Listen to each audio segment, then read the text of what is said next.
রমজান মাসে বিভিন্ন ধরনের ইফতার আইটেমের মধ্যে সবার পছন্দের আর কমন একটা ইফতার আইটেম হচ্ছে বুন্দিয়া। আর এই বুন্দিয়া তৈরি করার 90% ডিপেন্ড করে বুন্দিয়ার এই ব্যাটারটা পারফেক্ট হওয়ার উপর। বুন্দিয়ার ব্যাটারটা পারফেক্ট ভাবে তৈরি করার টিপস একবার শিখে গেলে যে কেউ কিন্তু প্রথমবারই দোকানের মতো ঝরঝরে আর রসালো মিষ্টি বুন্দিয়া ঘরেই তৈরি করে নিতে পারবে ইনশাল্লাহ। শুধুমাত্র আমার ভিউয়ার্সদের জন্য লটস অফ টিপস এবং ট্রিক্স সহকারে রেসিপিটি একদম সহজভাবে শেয়ার করার চেষ্টা করেছি। তাই আশা করছি আজকের রেসিপিটি আপনাদের একটু হলেও উপকারে আসবে। পারফেক্ট বুন্দিয়ার জন্য প্রথমে পারফেক্ট ভাবে বুন্দিয়ার ব্যাটারটা তৈরি করতে হবে। তাই প্রথমে আমি একটা মিক্সিং বোলের মধ্যে 1 কাপ পরিমাণ বেসন খুব ভালোভাবে চেলে নিয়ে নিয়েছি। আর এই বেসনটা কিন্তু অবশ্যই চেলে নিতে হবে, এতে করে বুন্দিয়ার ব্যাটারের মধ্যে বাতাস ক্রিয়েট হবে এবং বুন্দিয়াগুলো খুব ভালোভাবে ফুলবে। 1 কাপ পরিমাণ বেসন পারফেক্ট ভাবে গুলানোর জন্য আমি এখানে 1.5 কাপ পরিমাণ পানি নিয়ে নিয়েছি। প্রথমে 1/2 কাপ পরিমাণ পানি দিয়ে এটাকে খুব ভালো করে ফেটিয়ে নেব। আমি 5 থেকে 7 মিনিটের মতো এটাকে ভালো করে ফেটিয়ে নিয়েছি। আর ফেটানোটা কতটা পারফেক্ট হয়েছে এটা বোঝার জন্য একটা কাপের মধ্যে সামান্য পরিমাণ পানি নিয়ে অল্প একটু ব্যাটার এর মধ্যে দিয়ে দিয়েছি। ব্যাটারটা ভেসে উঠেছে, তার মানে ফেটানোটা একদম পারফেক্ট হয়েছে। অবশিষ্ট পানিটুকু দিয়ে এটাকে আরো কিছুক্ষণ ফেটিয়ে নিয়েছি। এর থিকনেসটা দেখতে ঠিক এরকম হবে। উপর থেকে ছাড়লে খুব সহজেই মিলিয়ে যাবে না। বুন্দিয়া তৈরি করার জন্য ব্যাটারটা এখন একদম রেডি। এখন এটা দিয়ে বুন্দিয়া তৈরি করার পালা। একটা প্যানে পর্যাপ্ত পরিমাণে তেল ভালো করে গরম করে নিয়েছি। তেলটা গরম হয়েছে কিনা এটা চেক করে দেখার জন্য সামান্য পরিমাণ ব্যাটার এর মধ্যে দিয়ে দিয়েছি। দেওয়ার সাথে সাথেই কিন্তু এটা ফুলে উঠেছে, তার মানে তেলটা ভালো করে গরম হয়েছে। এখন বুন্দিয়া তৈরি করার জন্য আমি এরকম একটা ছিদ্রযুক্ত তেলের চামচ নিয়ে নিয়েছি। চামচটাকে তেলের 4-5 ইঞ্চি উপরে এভাবে করে ধরে পরিমাণ মতো বুন্দিয়ার ব্যাটার এর মধ্যে দিয়ে দিয়েছি। আর এখন কিন্তু চামচটাকে কোনোভাবে আর নাড়াচাড়া বা ঝাঁকাঝাঁকি করা যাবে না, স্টিল এভাবে ধরে থাকতে হবে। কারণ নাড়াচাড়ি বা ঝাঁকাঝাঁকি করলে বুন্দিয়াগুলো কিন্তু গোল গোল হবে না।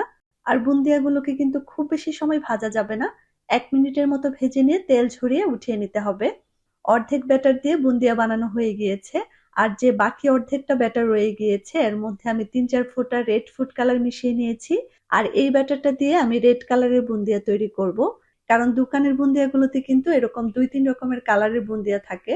তবে আপনারা চাইলে কালার ছাড়াও তৈরি করতে পারেন, এতে করে কিন্তু টেস্টের কোনো হেরফের হবে না।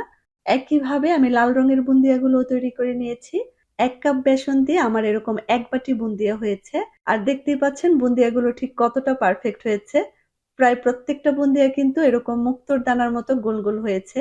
আর ঠান্ডা হয়ে যাওয়ার পর কিন্তু বুন্দিয়াগুলো ঠিক এরকম ক্রিস্পি হয়ে যাবে। এখন বুন্দিয়াগুলোকে শিরার মধ্যে ডুবানোর জন্য একটা চিনি শিরা তৈরি করব। এজন্য চুলায় একটা প্যান বসিয়ে দিয়েছি এবং এর মধ্যে 1 কাপ পরিমাণ চিনির সাথে আমি 1/2 কাপ পরিমাণ পানি দিয়ে দিয়েছি। মিষ্টির ব্যালেন্সটা যেন ঠিক থাকে এজন্য 1 চিমটির মতো লবণ দিয়ে দিয়েছি। চিনি শিরাটা যখন ফুটে উঠেছে তখন এর সাথে অ্যাড করে দিয়েছি 1 চা চামচ পরিমাণ লেবুর রস। এতে করে চিনি শিরাটা ঠান্ডা হয়ে যাওয়ার পর কিন্তু জমে যাবে না। যেহেতু এই শিরাটা একটু ভারী টাইপের হবে তাই ফুটে ওঠার সাথে সাথে কিন্তু চুলাটা অফ করে দিতে হবে। আর চুলাটা অফ করে দিয়ে ফ্লেভারের জন্য এখানে আমি অ্যাড করে দিয়েছি 1 চা চামচ পরিমাণ ঘি। আর এই ঘিটা দেওয়ার কারণে বুন্দিয়াগুলো খাওয়ার সময় মনে হবে বুন্দিয়াগুলো যেন ঘি দিয়ে ভাজা হয়েছে। গরম শিরার মধ্যে বুন্দিয়াগুলোকে ঢেলে দিয়েছি। এখন একটা স্প্যাচুলা দিয়ে খুব ভালোভাবে মিশিয়ে নিতে হবে। এখন দেখতে শিরা অনেকটা বেশি মনে হলেও কিছুক্ষণ পরেই কিন্তু বুন্দিয়াগুলো শিরাগুলোকে শোষণ করে নেবে। ভালো করে মিশিয়ে নিয়ে ঢাকনা দিয়ে এটাকে 1 ঘন্টার মতো রেস্টে রেখে দিতে হবে। তবে হাতে যদি সময় কম থাকে তাহলে চুলার তাপমাত্রা একদম লোতে করে এটাকে 5 থেকে 7 মিনিটের জন্য চুলার উপর রেখে দিতে পারেন। সবগুলো শিরা শোষণ করে নিয়ে আমার বুন্দিয়াগুলো কিন্তু একদম সফট আর ঝরঝরে হয়ে গিয়েছে। বুন্দিয়াগুলো উপর থেকে দেখতে যেমন গোল গোল মুক্তোর দানার মতো হয়েছে, ভেতর থেকেও হয়েছে কিন্তু একদম রসে টইটম্বুর। আজ তাহলে এ পর্যন্তই। রেসিপি ভালো লাগলে চ্যানেল সাবস্ক্রাইব করে পাশে থাকবেন। ইনশাল্লাহ দেখা হবে পরবর্তী কোনো রেসিপিতে। সবাই ভালো থাকবেন। আসসালামু আলাইকুম।